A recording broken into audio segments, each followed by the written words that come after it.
For history teachers like Lucia Harvey, keeping up with developments in their subject is important, and today she's on a mission to update her professional knowledge.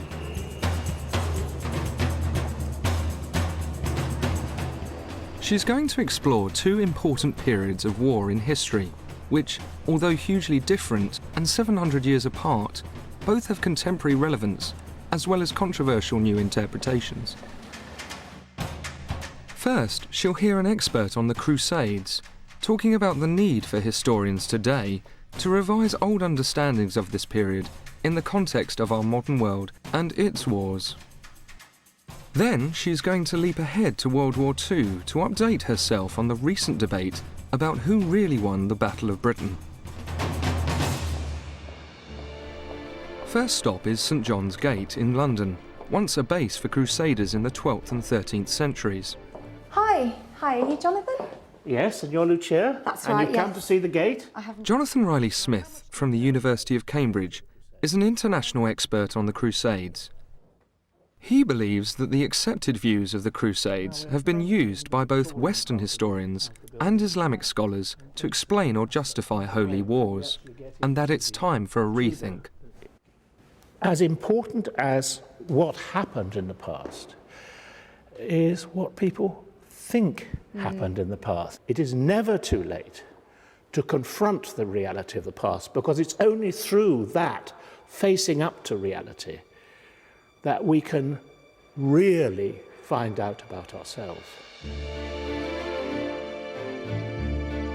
They start off with a brief update on interpretations of the Crusades to date. The origins of the Western traditions on the Crusades, which permeate everything still, lie in two books written by two very influential men of the early 19th century, Sir Walter Scott and his novel The Talisman, and Joseph-Francois Michaud's 6-volume history of the Crusades, which of course is completely different from Scott's. Total But difference. totally Yeah. different. Now, what Scott set up was a tradition in which the Crusaders were rough primitives breaking into and, to some extent, wrecking a culture superior to their own. Michaud's was, on the other hand, nationalistic, imperialistic, glorifying the Crusaders. I'm interested to sort of understand whether there was a sort of rebirth or reinvention of the Crusades in the 19th century. In the 1920s and 1930s, the Crusades were reinterpreted by liberal economic historians who took all the ethos out of them and said, oh, there was no religion involved. These were after money, profit, gain, territory. Once the Crusades had been stripped of their ethos, you could then add the Walter Scott tradition in. So you then have these primitive, barbaric, sort of rugby players bursting into a civilization superior to them, but nevertheless, at the same time, proto-colonialists and empire builders. Yeah. And that is, if you like, the public perception of Crusades to this day. So how has this Western perception been adopted by Arab nationalists and Islamic scholars?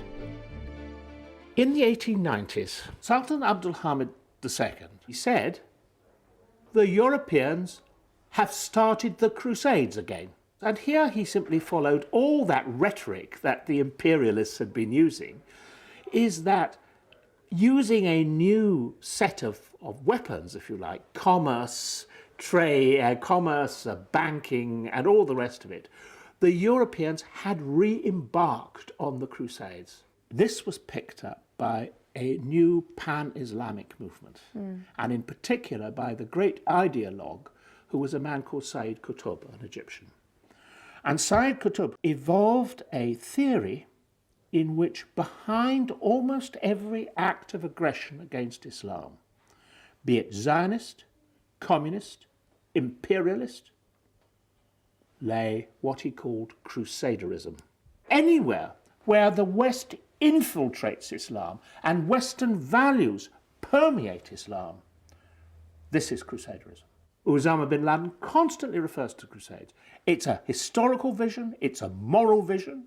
It justifies the measures the jihadis take against us because they're only fighting back defensively, in their eyes, against a force, a crusading force.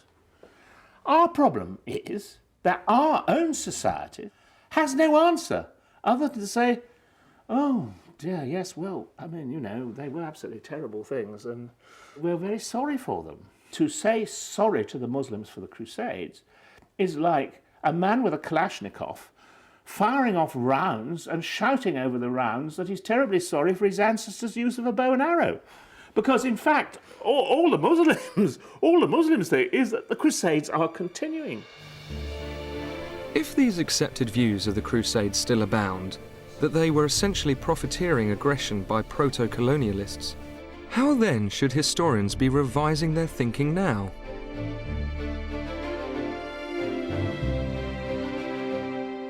Turning to what the Crusades were really about, one has to start by pointing out that for centuries they were something that the leaders of the church approved of. And that raises an issue which is generally forgotten, which is that the Muslims genuinely frightened people. And there was a belief that Christendom required defending. It should always be remembered, it's generally forgotten, that when Christianity is aggressive, it sends out missions. When it's defensive, it fights crusades. And crusades themselves fit into Christian traditions of holy or just war, which still prevail today. That is the first point to make. The second is this. It's quite wrong to think of crusades as being specifically anti-Islamic. Crusades were fought against Muslims, of course, but they were also fought in the Baltic against the pagan Balts, in Western Europe against heretics, even against Catholic opponents of the church. And thirdly, it is now beyond any question, without any doubt, that crusading to the East was not profitable. Why did they do it? The answer is increasingly clear. You are faced with a true devotional exercise. Yeah. There are the most appalling events during crusades and before crusades. That's true. But that is true, I'm afraid, of all religious wars, not just crusades. And true, incidentally, of all ethical violence. Liberal democracy, humanitarianism. There are enormous dangers in it. But until we recognize crusading for what it was, we cannot see those dangers. And we cannot see that those dangers are here with us now. Jonathan Riley-Smith has argued that historians need to rethink their understanding of wars fought hundreds of years ago if we are to really understand our modern world and its current wars. With these sobering thoughts, Lucia now turns to a 20th century war story that's recently had some controversial history headlines. Her second stop is the RAF Museum in North London, where she's going to get her head round the recent debate about who really won the Battle of Britain. You must be Andrew. Andrew Lambert from King's College London will be her guide. This is the RAF Museum's Battle of Britain Hall, where they've got all the historic aircraft from the Battle of Britain in the early days of the Second World War. Wow, it's very impressive, isn't it? It is. I thought this would be a really good place to come and discuss the events of 1940, to try and put them into context.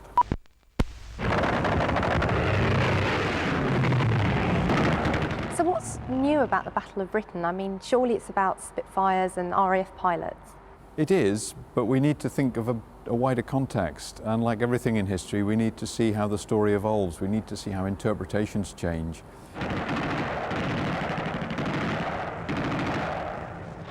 The received wisdom really is that the RAF took on the Luftwaffe, the most successful air force in the world, defeated it in battle in the skies of southern Britain, and then the Germans didn't invade Britain.